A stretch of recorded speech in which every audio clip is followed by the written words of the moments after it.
बिस्मिल्लाहिर्रहमानिर्रहीम। अवाम की बात के साथ शेख इजाज़ हाजिर है। हमारे स्ट्रॉन्ग गेस्ट वज़ीर दाखिला मोहसिन नकवी साहब ने एक हालिया किसी इकनॉमिक समिट में एक तलक़ा हेज़ ख़ताब किया है, जिससे कि इक़्तिदार के ऐवानों में तहलका मच गया, थली मच गई और कोई उसको कह रहा है जी कि उन्होंने बमशेल गिरा दिया है, जिसके बाद जो इसमें इक़्तिदार के शरीक लोग हैं, मुस्लिम लीग पीस पार्टी, वो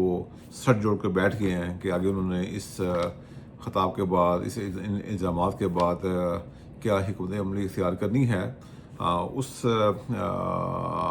कॉन्फ्रेंस में, उस समिट में नकवी साहब ने फरमाया है जी कि ये निज़ाम नाकाम हो चुका है, ये निज़ाम नहीं चल सकता, ये सेटअप नहीं चल सकता, आप जो मर्ज़ी कर लें, इस सेटअप को आप मज़ीद 10 साल भी दे दें, ये तब भी नाकाम रहेगा, तब भी कोलैप्स रहेगा। तो काइंड ऑफ ये कहना चाह रहे हैं जी कि इस निज़ाम से हमें अब छुटकारा हासिल करना चाहिए। और उन्होंने वहाँ पर नए इंतज़ामी यूनिट्स की बात भी की है, या उसको आप ये कह सकते हैं कि उन्होंने एक नए सूबों की बात की है कि जी के मज़ीद सूबे बनाए जाएँ, मज़ीद छोटे इनके बड़े सूबों को छोटे सूबों में मुंतकिल किए जाए, तो उनको इंतज़ामी तौर पर बेहतर अंदाज में कंट्रोल करके और बेहतर गवर्नेंस लाई जाए। तो अच्छा साहब, ये इस पर जो उन्होंने बयान दिया उस पर सारे ये बात कर रहे हैं जी कि उन्होंने शायद जो मौजूदा गवर्नमेंट है, जिसके प्राइम मिनिस्टर शहबाज शरीफ साहब हैं, और माशाल्लाह मोहसिन नकवी साहब खुद उस एज ए बाहैसियत वज़ीर दाखिला इस सेटअप का हिस्सा हैं। तो क्या ये चार्जशीट उन्होंने मौजूदा हुकूमत के ख़िलाफ़ दी है कि उन लोगों के ख़िलाफ़ दी है कि जो इस सेटअप के ममार थे? जो मेरी नज़र में, जो मैं वो देख रहा हूँ, और मुझे तो यही लगता है कि जी वो ये जो उन्होंने ख़ताब किया है, जो मैं कहता हूँ मंतकी तौर पर, फितरी तौर पर, एक और लफ्ज़ मैं भूल गया हूँ, मंतकी, फितरी तौर पर ये जो उनको उन्होंने सेटअप का होने का, फेल होने का जो उन्होंने इल्ज़ाम लगाया है, अब मुझे तो लगता है उन्होंने उनके ख़िलाफ़ लगाया कि जिन्होंने इस निज़ाम को तश्कील दिया था, जो इसके ममार थे, जिन्होंने 8 फरवरी 2024 के इलेक्शन को अवाम की उमंगों के ख़िलाफ़ जाकर सबोताश करके, तबाह बर्बाद करके, और उस दौर के मकबूल तरीन लीडर इमरान खान को जेल में डाल कर, जो अभी भी जेल में हैं, और पता नहीं वो ज़िंदा भी हैं कि नहीं हैं, कि उनके बारे में कोई बात बाहर नहीं आ रही। तो आई वांट टू से कि वो पूरा उसको इलेक्शन को तबाह बर्बाद करके अपने पसंद के लोग लेकर आए, उनको अपने पसंद के लोगों को बिठाया, अपने पसंद के इंसान को प्राइम मिनिस्टर बनाया, अपने पसंद के इंसान को वज़ीर दाखिला बनाया। तो इसमें पॉइंट ये है कि जो मोहसिन नकवी साहब हैं, आप खुद भी वो उसका हिस्सा हैं, क्या वो खुद को भी इसमें शामिल कर रहे हैं? वो खुद भी इस इल्ज़ाम, अपने पर भी इल्ज़ाम लगा रहे हैं कि जी हाँ, मैं भी नाकाम रहा हूँ, और मैं पहले निगरान वज़ीर आला भी था पंजाब का, और अब मैं पाकिस्तान का, पूरे मुल्क के जो पाकिस्तान का मैं एक बड़ा स्ट्रॉन्गेस्ट वज़ीर दाखिला हूँ। क्या वो अपनी नाकामी भी अपनी नाकामियों को इतराफ़ कर रहे हैं? अगर देखा जाए पिछले 4, 5, 6 साल में, 5 साल में, जो जिसमें निगरान क्या कहते हैं, चीफ मिनिस्टर भी थे, अब वज़ीर दाखिला हैं, उनके क्रेडिट में क्या है? आपके अपने क्रेडिट में क्या है कि आपने खुद पर नज़र डाली कि मेरे क्रेडिट में क्या है? जो मुझे याद पड़ता है, अभी तक उनके क्रेडिट में कोई चीज़ ऐसी नहीं है। वज़ीर दाखिला का मेन काम होता है कि ये मुल्क में अमन और सलामती लाना, क़वानीन पर अमल कराना, उसके ज़रिए मुल्क में सलामती रहे, मुल्क में अमन रहे, गुड गवर्नेंस रहे, कानून की जो है इम्प्लीमेंटेशन रहे। क्या ये सारे काम हो रहे हैं? लेकिन जो मुझे नज़र आ रहा है, मुझे तो उनके क्रेडिट में 2 चीज़ें हैं। एक सांबर का डी चौंक पर अवाम पर फायरिंग, और मुरीदके में अवाम पर फायरिंग, जिसके नतीजे में सैकड़ों लोग गोली छलनी कर दिए गए। फिर उनके बारे में पता लगे जी को सारे वहाँ से सबूत भी ख़त्म कर दिए गए। तो मुझे तो मोहसिन नकवी साहब के क्रेडिट में ये चीज़ नज़र आ रही है। और सेकंड चीज़ ये है कि क्या वो जो वज़ीर दाखिला, जो आई वांट टू से कि इस सिस्टम के सबसे बड़े बेनिफिशरी तो मोहसिन नकवी साहब आप हैं माशाल्लाह। आप चीफ मिनिस्टर बने निगरान, फिर आप वज़ीर दाखिला हैं, और आप जो जो वज़ीर दाखिला बने वो गैर जमहूरी तरीके से बने, आप इंतखाबात लड़कर नहीं आए, आपको वहाँ पर सेनेट के ज़रिए एडजस्ट करवाया गया। तो आपके अपने क्रेडिट में क्या है, कोई आप एक अपनी कोई बता सकते हैं अचीवमेंट? आप पाकिस्तान क्रिकेट बोर्ड के भी चेयरमैन हैं और आप उसकी कारकर्दगी भी देख लें। इस पर कभी फिर बात करेंगे, या स्पोर्ट्स जर्नलिस्ट में उस पर बात कर सकता हूँ, बहुत लंबी बात कर सकता हूँ, आपके चारों तबक भी रोशन कर सकता हूँ इस पर। एनी ये फिर बात करेंगे। तो अभी बात ये है कि मैं कहना चाह रहा था, ये जो मोहसिन नकवी साहब ने चार्जशीट दी है मौजूदा निज़ाम के फेल होने की, ये तो लगता है कि उन्होंने अपने ममारों के ख़िलाफ़ दी है, जिन्होंने उनको निगरान चीफ मिनिस्टर बनाया, फिर उनको वज़ीर दाखिला बनवाया। और चूँकि अगर पूरे सेटअप में देखा जाए, आप अभी मादी करीब में देख लें कि जब से गवर्नमेंट तश्कील दी है तब से लेकर आज तक आर्मी चीफ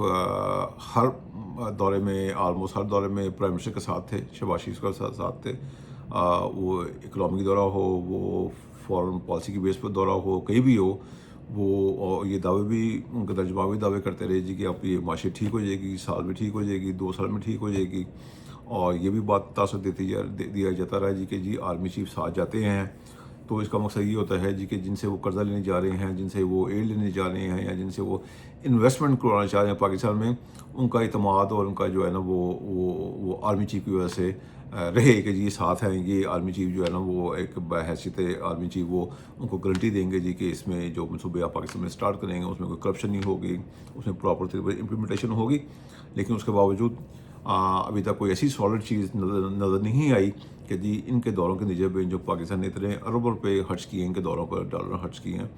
नए जहाज़ भी बाई माशाल्लाह बाई किए गए, तो क्या उसके नतीजे में पाकिस्तान में कोई ऐसी कोई खातरख्वाह कोई ऐसी चीज़ नज़र आई कि जी कोई बहुत ज़्यादा इन्वेस्टमेंट लगी हो, बहुत सा गैर मुल्की कंपनी पाकिस्तान में आगे सरमाया करने का अमली तौर पर उन्होंने कोई ऐलान किया हो, कोई अमली तौर पर कोई मनसूबा तश्कील दिया हो, या अमली तौर पर कोई साइन हुए हों? I don't think so. हाँ, ये ज़रूर है कि उसके जवाब में पाकिस्तान से बहुत सी मल्टीनेशनल कंपनियाँ आला ऐलान करके वो जाती रही हैं ना इस दौर में, तो जिससे पाकिस्तान की मईशत टोटली कोलैप्स कर गई।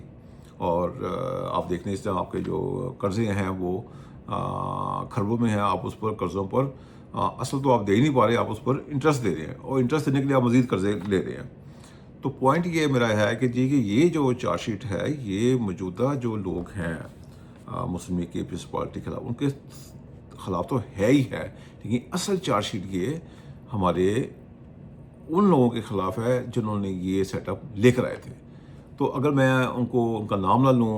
उनका नाम छुपाऊँ, उनका खुफिया रखूँ, खामोश रहूँ, आवाम को तभी पता लगे ना मैं किसके बारे में बात कर रहा हूँ। तो भाईजान मैं आसिम मुनीसा के बारे में बात कर रहा हूँ, हमारी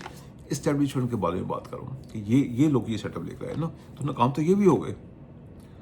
जब ये नाकाम हुए हैं क्या, और मैं अब फिर जो अब अवाम का मुतालबा माशाल्लाह कहते हैं ना, आप यार मुझे मार, मोहसिन नकवी साहब ने वही किया है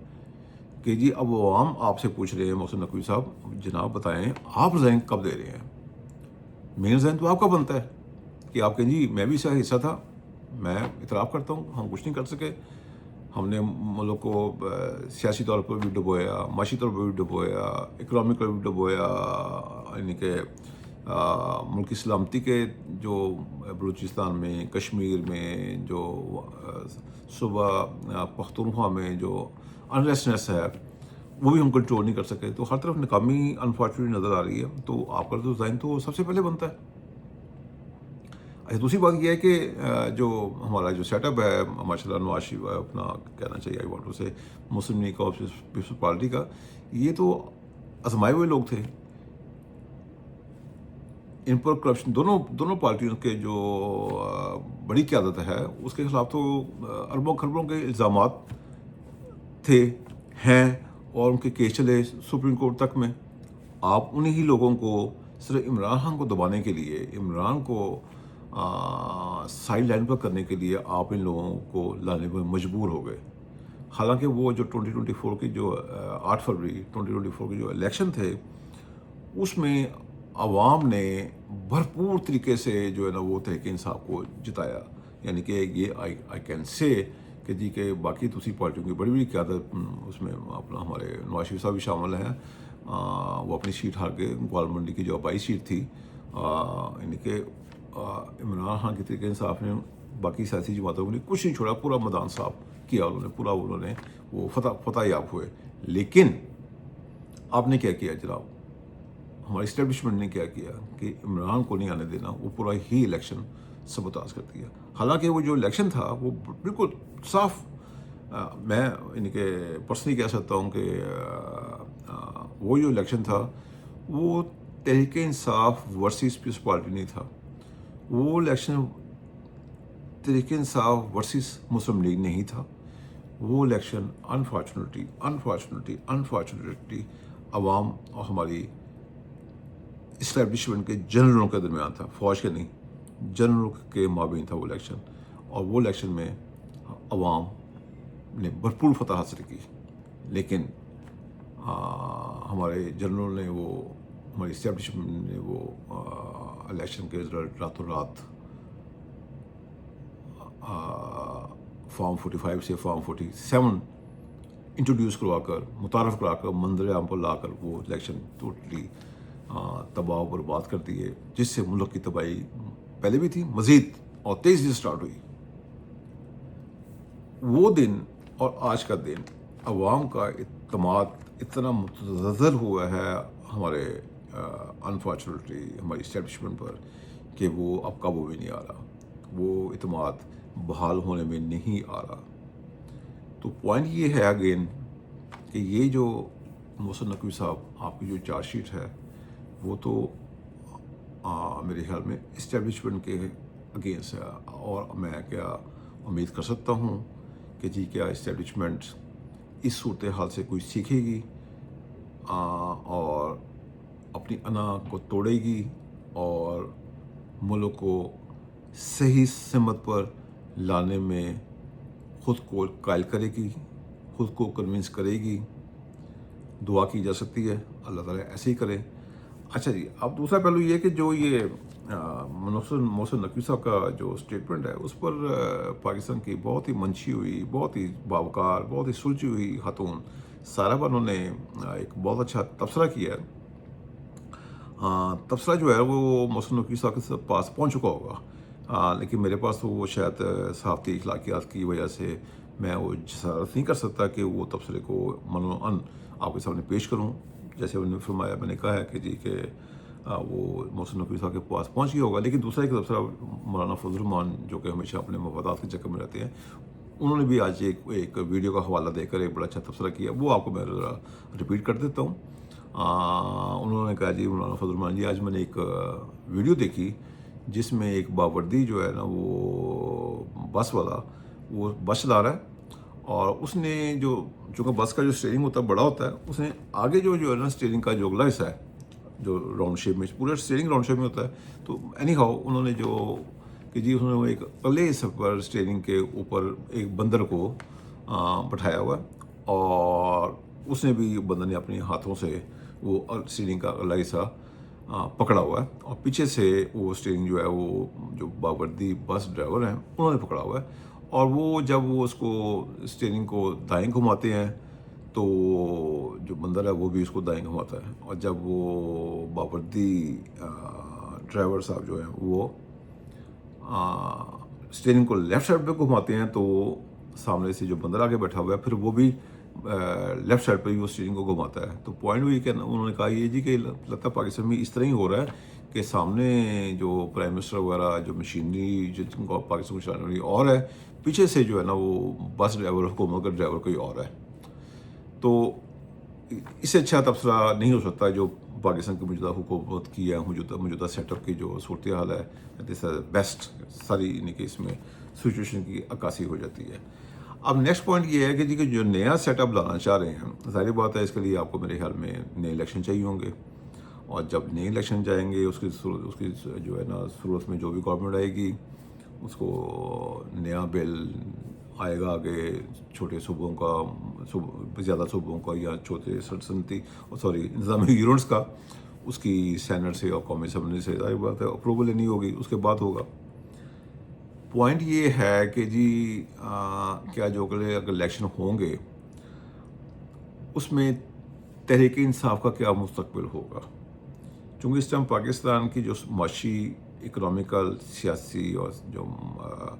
अमन अमान की सूरत हाल है वो डायरेक्ट इमरान खान से जुड़ी हुई है, जिसको मौजूदा सूरत हाल को आप इसको बदकिस्मती कह लें और जो मर्ज़ी कह लें, अवाम का वो आपकी नज़र में बदकिस्मत भी है, लेकिन अवाम की नज़र में खुशकिस्मत भी है कि वो उनके पास एक अच्छा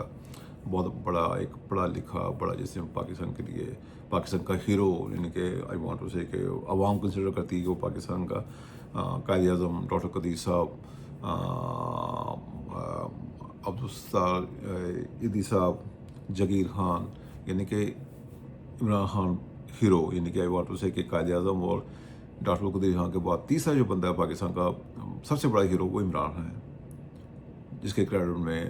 कई सैकड़ों कई 3-4 cancer hospital, world cup, Pakistan की क्रिकेट, नमल यूनिवर्सिटी और बहुत से देकर जो है उनके रफाई जो मंसूबे हैं उनके क्रेडिट में है, तो वो पाकिस्तान का एक जो है ना गैर मुतनाज़ा हीरो है। तो क्या अवाम ये पूछ रही है और सोच रही है कि आप ये वो इलेक्शन इमरान खान के बगैर करवा सकते हैं? इन केस आप वो इलेक्शन इमरान खान के बगैर करवाते हैं, जो भी लोग आएंगे उसके उन इलेक्शन के थ्रू क्या अवाम उनको कबूल कर लेगी? इमरान के बगैर कबूल कर लेगी? हरगिज़ नहीं करेगी, हरगिज़ नहीं कर सकती, कि चूँकि आपकी पॉलिसियों की वजह से, हमारी इस्टेब्लिशमेंट की पॉलिसियों की वजह से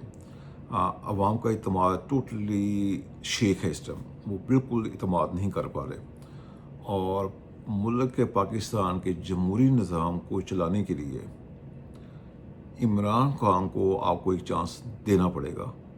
कि वो दोबारा इक़्तिदार में आए। आपने चांस ही देना, आपने उसको जेल से बाहर लगाना है, उसके मुकदमे ख़त्म करने हैं, उसको आज़ादाना तौर पर इलेक्शन में हिस्सा लेने की जो है ना वो आज़ादाना सूरत हाल देनी है। मैं फिर भी इजाज़त की बात नहीं कर रहा, आप कौन होते इजाज़त देने वाले? ये इजाज़त अवाम ने देनी होती है। तो वो पहले दोबारा जीत के आए थ्रू प्रॉपर प्रोसेस से, फ्री और आज़ादाना इलेक्शन के ज़रिए, फिर इलेक्शन के ज़रिए वो जीत के आए, दोबारा प्राइम मिनिस्टर बने, और तब अवाम का इत्मीनान जो है वो आप पर बहाल होना शुरू होगा, और उसी के साथ साथ एक जमहूरी जो सिस्टम है वो पाकिस्तान में दोबारा से इंट्रोड्यूस होगा, और उस दोबारा इंट्रोड्यूस होते हुए सिस्टम को, जमहूरी सिस्टम को ताकत और तक़वियत देने के लिए आपको मुसलसल हमेशा के लिए ताउन करना होगा कि सिस्टम अब चलता रहे। सिविल जमहूरी हुकूमतें अपने टाइम पूरे करें, अपने मंसूबे पूरे करें, और आवाम को अगर नेक्स्ट टाइम पसंद करें तो दोबारा लेकर आएँ। आपकी यानी कि आई वांट टू से कि आपकी मुदाखलत बिल्कुल नहीं होनी चाहिए। तो ये इसलिए अगर आप चाहते हैं जी पाकिस्तान में सिस्टम ठीक हो, पाकिस्तान में आवाम का इत्मीनान आप पर बहाल हो, आपको लोग दोबारा हमारे जनरलों को पसंद करने लगे, और आप अपनी खिदमत जो हैं वो सरहदों तक मुतय्यन करें, वहाँ तक महदूद रखें, तो अवाम आपको सर आँखों पर बढ़ाना स्टार्ट करेंगे माजी की तरह। अच्छा, आप दूसरी तरफ अगर आप ये नहीं करते तो जो सूरत हाल है उस पर जो दो लीडर हैं जिनको मैं भी अपने बचपन से देखता आ रहा हूँ, वो दोनों स्टूडेंट लीडर रहे हैं, साद रफ़ीक साहब जो कि मुस्लिम लीग के यानी कि अहम रहनुमाओं में हैं, और जमात इस्लामी के लियाकत बलोच। मैं इनको बचपन से देख रहा हूँ, इस दोनों स्टूडेंट लीडर थे, जमीयत के लियाकत बलोच साहब और MSF के साद रफ़ीक साहब, दोनों ग्रास रूट से पॉलिटिशियन बने हैं। कोई करोड़ रुपए का ब्रीफ केस देकर नहीं आए, कोई किसी जनरल को करोड़ रुपए का वो ब्रीफ केस देकर नहीं आए, या वो कोई पीस पार्टी की बेनज़ीर की वसीयत आवाम को शो करा कर नहीं आए कि उस वसीयत की क्रेडिबिलिटी भी मुतनाज़ा है। एनी हाउ वो दोनों ग्रास रूट से आए हैं, और उनको बाखूबी मालूम है کہ اسٹوڈنٹ کی جو ہے طاقت کیا ہوتی ہے. چونکہ ہمارے ماضی میں قریب میں ہی ہمارے اسی خطے میں، پاکستان کے خطے میں، جس میں بنگلہ دیش، انڈیا، نیپال شامل ہے، وہاں پر اسٹوڈنٹس نے حکومتیں چینج کی ہیں. ابھی ریسنٹلی انڈیا میں دیکھیں حکومت تو نہیں چینج ہوئی، لیکن اپنے مطالبات منوائے ہیں، بہت سینکڑوں قربانیاں دی انہوں نے اپنی جانوں کی. تو جیسے پاکستان کو وہ کہنا یہ چاہ رہے تھے جو، اور اس میں تھوڑا حصہ میں بھی ڈال دیتا ہوں، انہوں نے کہا جی کہ جس طرح پاکستان میں سعد رفیق صاحب نے فرمایا کہ جس طرح پاکستان میں عوام کو دبایا جا رہا ہے، زچ کیا جا رہا ہے، ہر لحاظ سے، معاشی لحاظ سے، معاشرتی لحاظ سے، سیاسی لحاظ سے ان کو جتنی ان کو اذیتیں دی جا رہی ہیں کہ مجھے لگتا ہے کہ یہاں بھی جو ہے نا وہ بنگلہ دیش والا کوئی صورتحال آ سکتی ہے، انڈیا والی صورتحال آ سکتی ہے، نیپال والی صورتحال آ سکتی ہے. اور انہوں نے انتباہ کیا ہے کہ مجھے نظر آ رہا ہے کہ جی کچی بستیوں سے جو ہے نوجوان وہ ڈنڈے نکلیں گے اور ان کے سامنے جو بھی آئے گا وہ کچلا جائے گا. وہ کسی کا اس ہم لحاظ نہیں کریں گے. کوئی اتنا ان کو آپ نے ان کو جو ہے نا دبا رکھا ہے، اور پھر وہ لاوا نکلے گا تو پھر وہ لاوا کسی سے رکے گا نہیں. اور I am agree to with Saad Rafique, یہ بالکل ایسے ہی ہے. بلکہ میں تو تھوڑا سا اضافہ کرتا ہوں، مجھے نہیں پتا سعد رفیق صاحب مسلم لیگ میں کیسے ہیں نا، جو ان کا کیلیبر ہے، جو ان کی تھنکنگ ہے، ان کی سیاسی ان کی سوچ ہے. I have no idea why he is the Muslim league. Any how, یہ تو دوسری بات یہ ہے کہ جی کہ پھر وہی بات کروں گا جس طرح پاکستان میں سیٹ اپ چلیں. اس طرح کرتے ہیں کہ بات کو میرا کافی لمبا ہو گیا ہے یہ میں تبصرہ. آئی وانٹ ٹو سے کہ میں اس کو وائنڈ اپ کرتا ہوں کہ آپ عمران خان کو باہر لائے بغیر، اس کو دوبارہ سے پرائم منسٹر بنائے بغیر پاکستان کا جمہوری سسٹم، پاکستان کا معاشی سسٹم، پاکستان معاشرتی سسٹم اور پاکستان کا جو امن و امان کا جو اس طرح صورتحال ہے وہ چلنا عمران کے بغیر ابھی ناممکن ہے.